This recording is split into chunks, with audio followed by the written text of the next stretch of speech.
Thank you, and welcome to the second talk of the day of the evening. Is devoted to product thinking, and my name is Vasily Popov. I work in this company, but I also do a lot of other stuff in UX and product management and product consulting. So hopefully I can share some experience with you.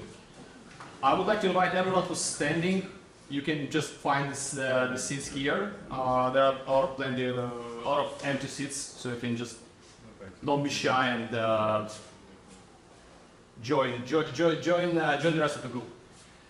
Anyway, I'm going to talk about product thinking and product validation. And to be honest, when Anders approached me to give a talk about this at DevClub, I was really skeptical at first. Like, developers are not known as the most product-friendly bunch, right? And usually developers look down on product managers, on product owners, and those are the people who talk bullshit in general.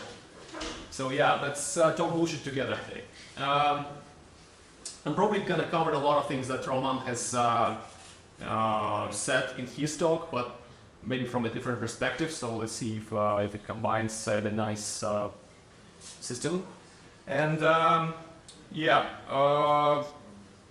so back to products.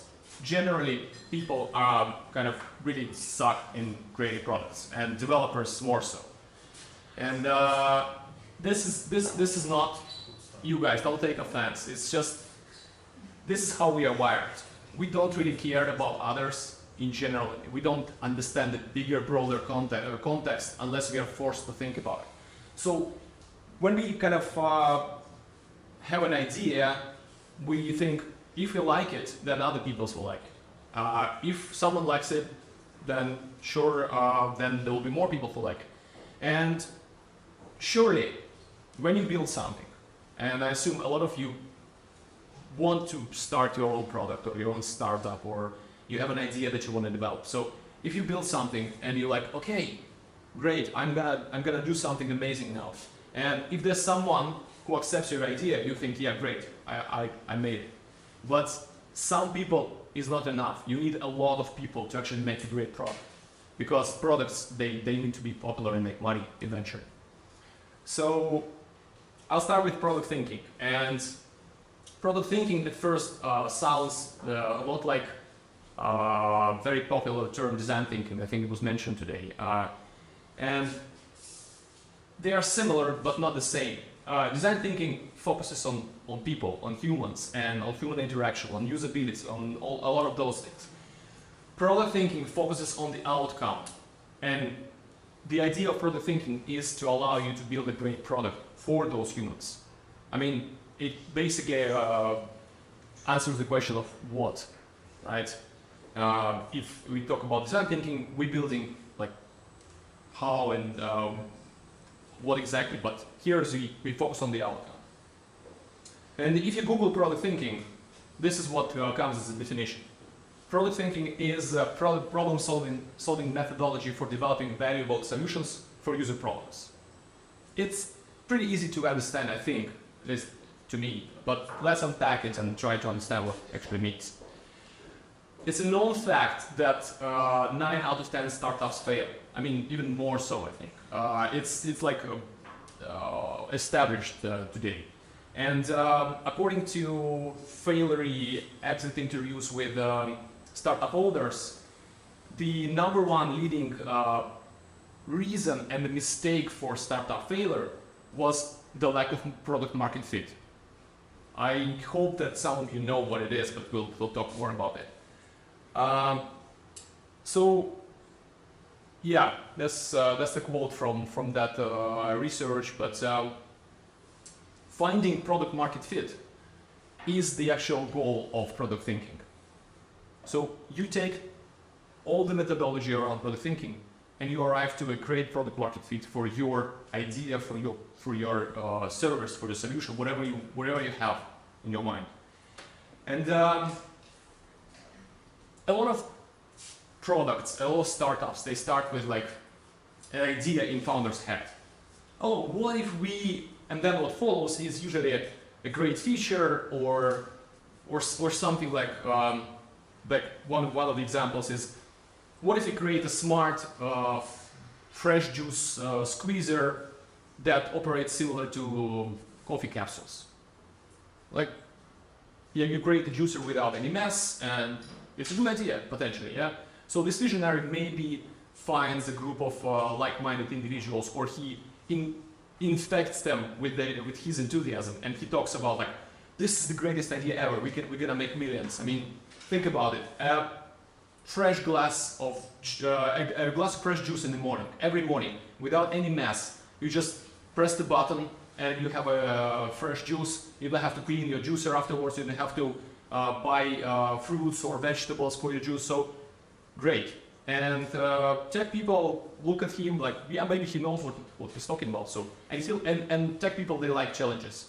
So they like, okay, great. Let's find out how we can actually build this idea. And the idea is that they also get money from investors, because investors are also infected by the enthusiasm, and they look at the coffee industry and they see, okay, coffee capsules are booming, so we can do the same for juice, no? So they go and they build the product, they spare no expense, they invest a lot of money, they create the best product possible. And maybe some of you know already, this is one of the most famous failures in Silicon Valley history, called Juicero. Juicero was a smart, connected squeezer for juice packs, single-use juice packs. So you put the juice pack there, and it just basically squeezes the juice out of it. And it was connected to Wi-Fi, it had QR code scanner, it had like a ton of torque there to actually squeeze those packets. And it cost just $700. They reduced the price later to $400, but it didn't say that.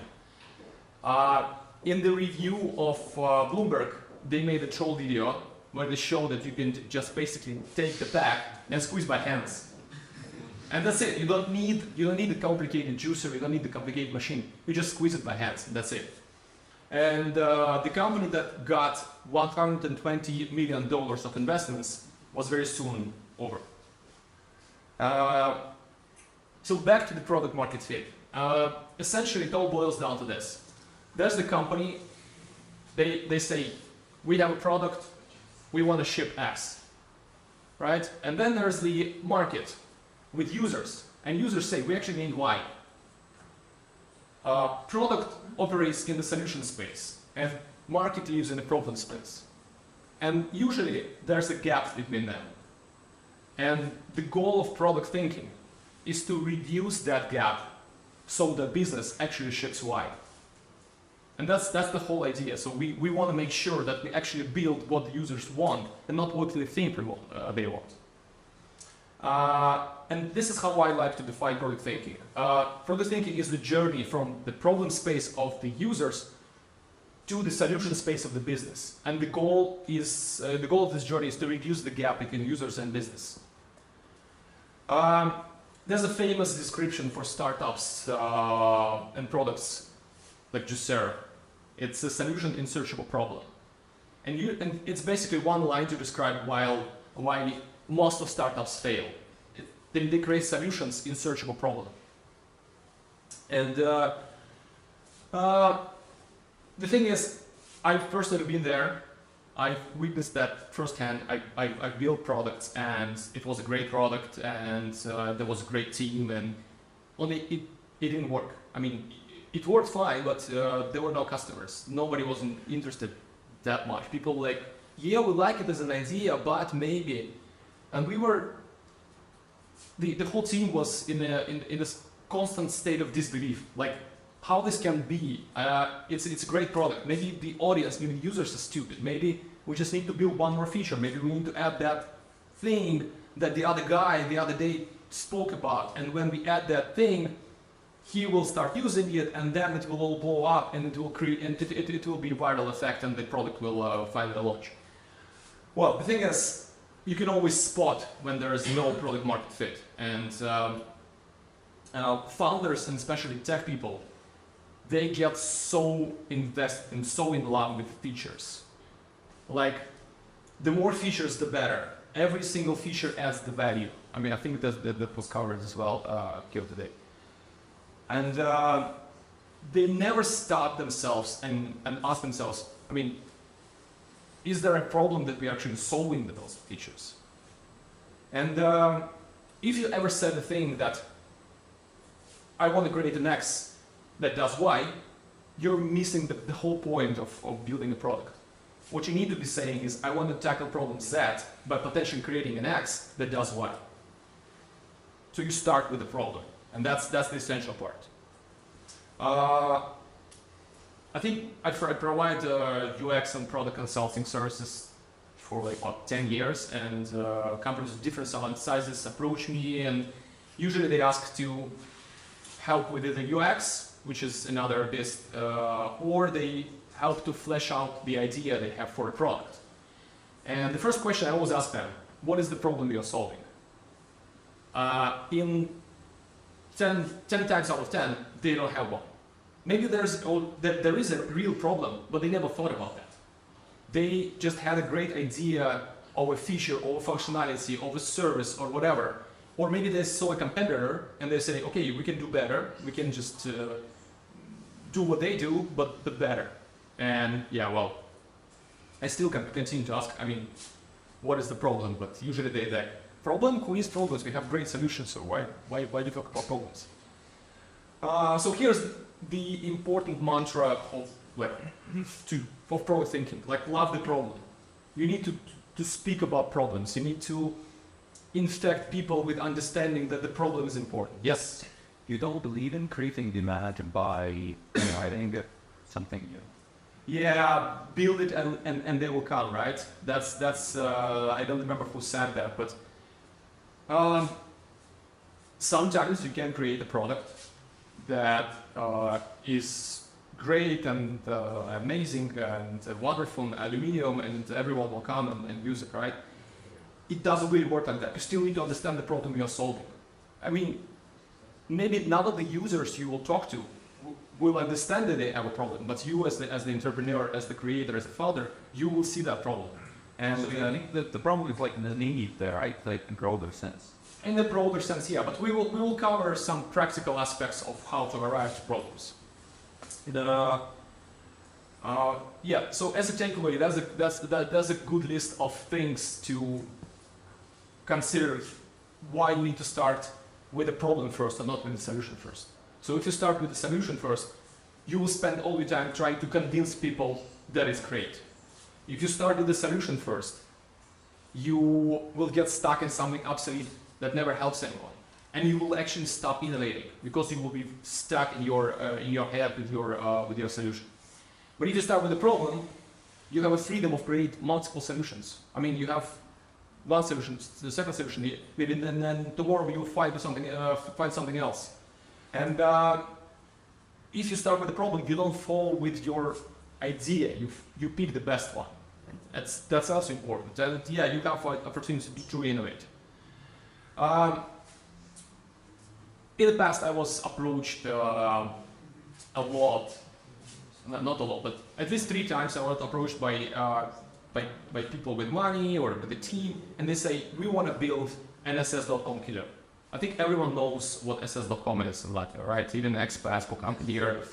Yeah, so it's, and they think, okay, we can do better because SS makes money and people hate SS in general, right? So yeah, let's, why not build a competitor or a killer and just do that? So as a like ideation round, so let's throw your ideas at me. How would you build an SS.com killer? To heal the things. Okay, with a long run, like everything strategy, it's about marketing, it's not about. Okay. You take the problems that it doesn't solve and you solve them. And they need to be traditional painkillers for users. Painkillers for users. The problem. Sorry? Redirect all users to your own site by viruses, something like that.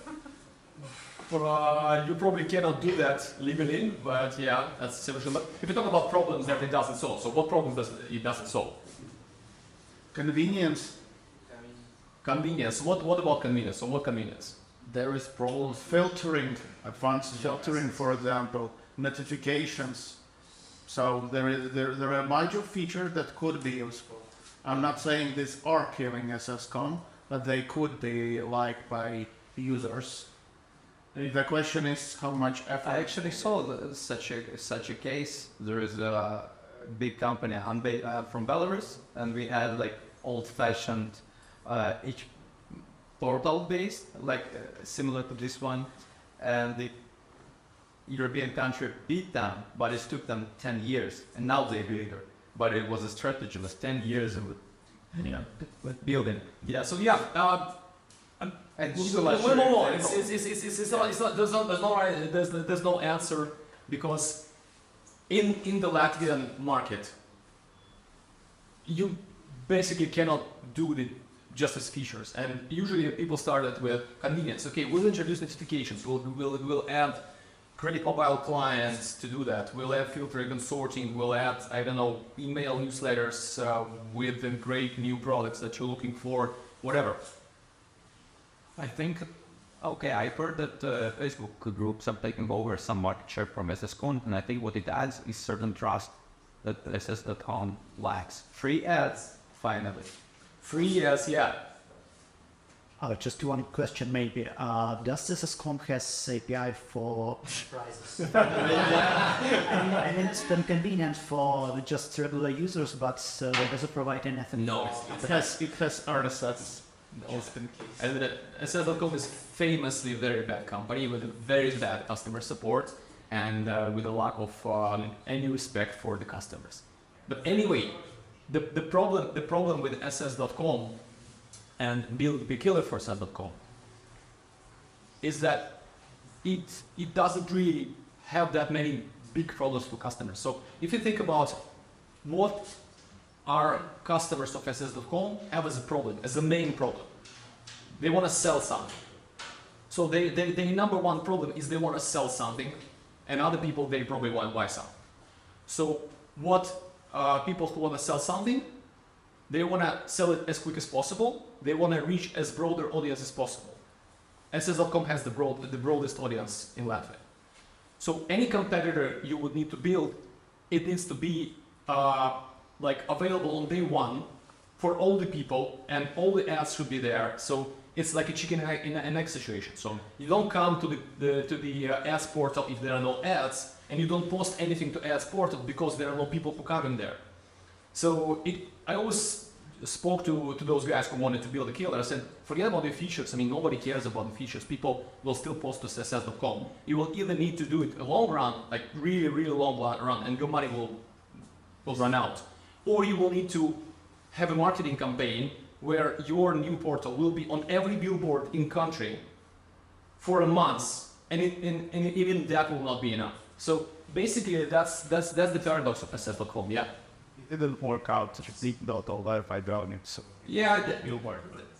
Some companies they try. Like there's Inch.lv or something. They try to sell real estate only. They focus on houses and apartments. But yeah, it didn't work. So the idea is that people came about this SS.com and said, I have this solution, but they didn't think about the problem at first. And the problem in general is people want to sell something. So yeah, Facebook works, but Facebook has money, and they don't really care because they created worldwide platform. I mean, people use it there. There's also like some community-based like Andala or something when they started quickly, slowly organized around idea of selling clothes and then to other things. But I think everyone knows that you cannot sell like a computer on Andala quickly. You will sell it quicker on SS.com. People just don't care about that. So yeah, your features are not your product. The product is much more than that. And I want to do a quick sidetrack to the dark side of the moon and talk about business and why business exists. And business exists because they want to make money, right? And it's actually people with money who are the clients, and it's the people with money who we need to listen to, because your clients are not always your users. And even more so in the enterprise world, in Cityco, EPAM, Cognizant, Emergent, I don't know what that company, but in general, when you work for enterprises, when you work for businesses, those are the people who write specs and pay you, but the users are a different group of people, and you will still need to cater to your clients. You need to cater to people who pay you, and that's an unfortunate reality. Like a quick mental exercise: who are the clients of Meta and Google? Advertisers. And what problems advertisers have? Audience. Right, salary. Targeting. Targeting, profiling, ad blocks. That's all are problems that advertisers have. And these companies, they wanna solve those problems. Like the next time you complain about something in your Net or Google tool, or if it's just killed unceremoniously and you used it for many years, just think about if this product actually solved any problems for their clients or not. I mean, this is great, like news of yesterday or a couple of days ago. Google proposes the way to actually kill ad block, like in general. I mean, they of course mask it as the web environment integrity explainer, basically digital rights management for websites, but yes, everyone understands what it is. So follow the money. Another fun aspect of product development today is B2B, and it's really annoying cousin B2B2C. So whenever you develop something for business, all the things I said so far and all the things I will tell about product validation still apply. The only problem there is that when you validate your product with businesses and not individuals, it is 10 times harder. So just keep that in mind when you approach that road. And I hope everyone understands what the nuance is here. So business to business is usually companies that build platforms for other companies, and business to customers, sometimes these are companies that build white label solution for other companies that they will sell to their customers, but it's still a white label, so they need to think about UI and all the nuances of B2C. So yeah, for B2B2C, you're basically working for two products, and you need two dedicated teams, and you need a lot of money. Otherwise, just run. It's a nightmare. So we established that it's crucial to solve problems and not solutions, and the product thinking is actually moving from problem space of the user to the solution space of the business. So how do we actually go down that road? What do we do? And well, first you validate your assumptions. So you have some assumptions about what products, what problems users have, so you validate them. Then you dig into the customer segment you selected, or maybe you can do it as the first step, and you just research that customer segment to understand what other problems there. Once you find the problems, you come up with solutions. And once you have those solutions, you start validate those solutions. That's very basic and very simple. And there are many tools that can help you with this. So before we discuss the tools, two very important notes. Many startup founders and owners are really arrogant, and usually they say we don't need any user validation. We don't need to think about users. I mean, because I, the founder, know better.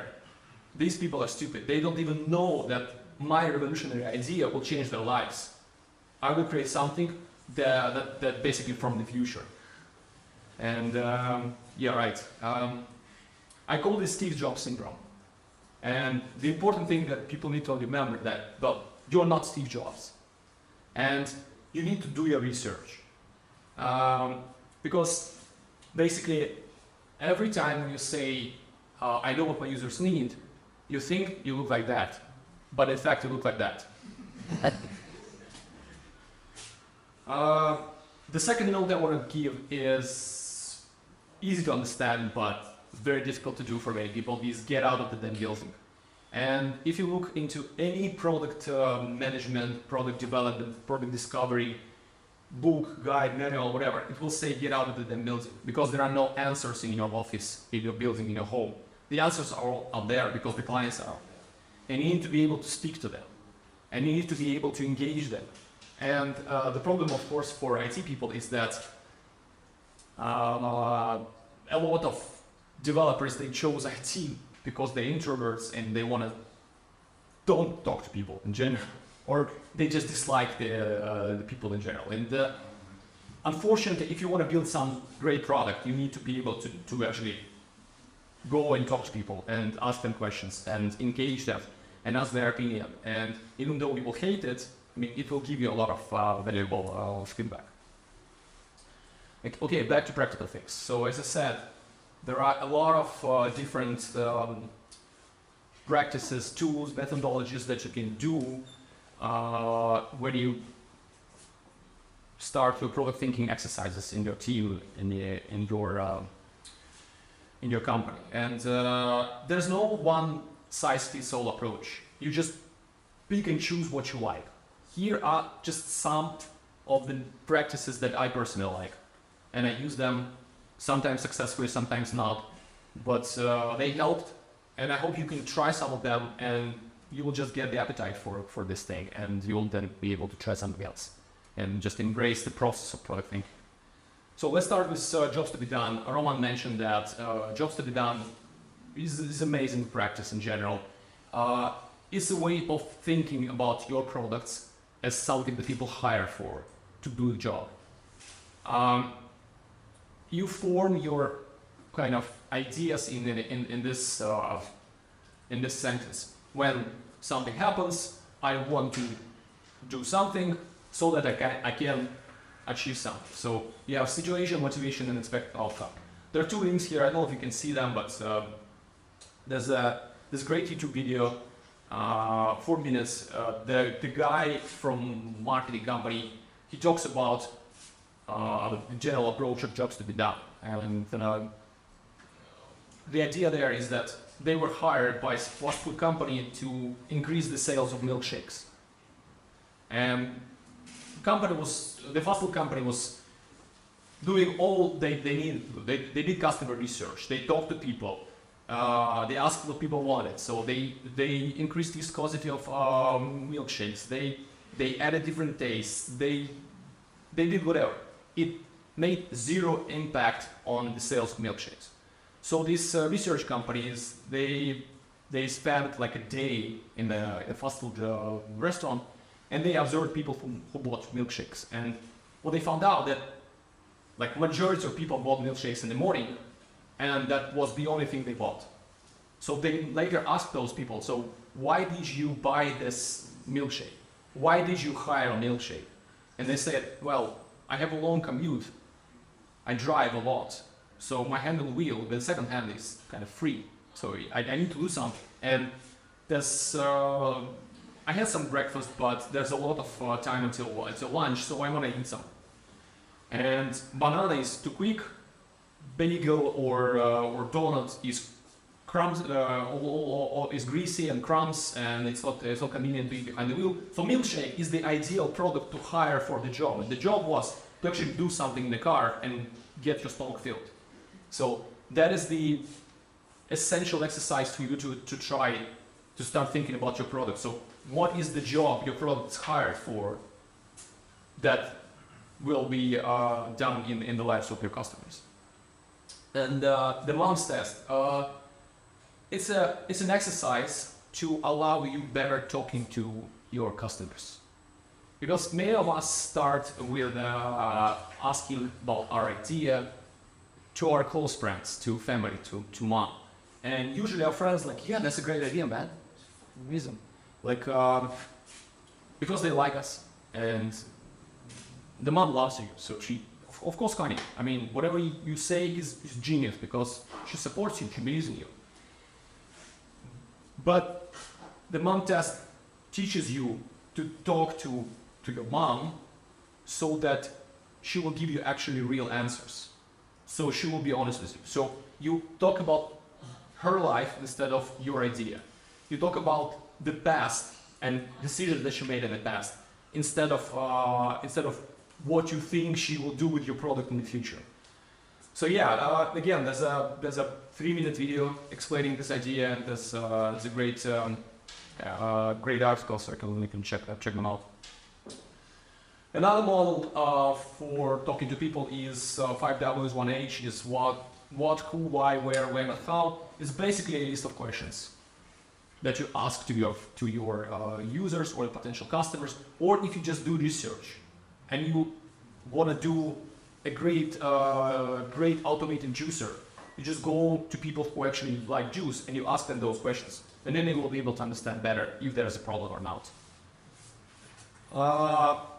Once you establish some kind of problems, you can then try to solve them, and we move to the solution space. In the solution space, there's like one of the things, 6 solution models. It's minimize, maximize, transform, combine, modify, rearrange, and substitute.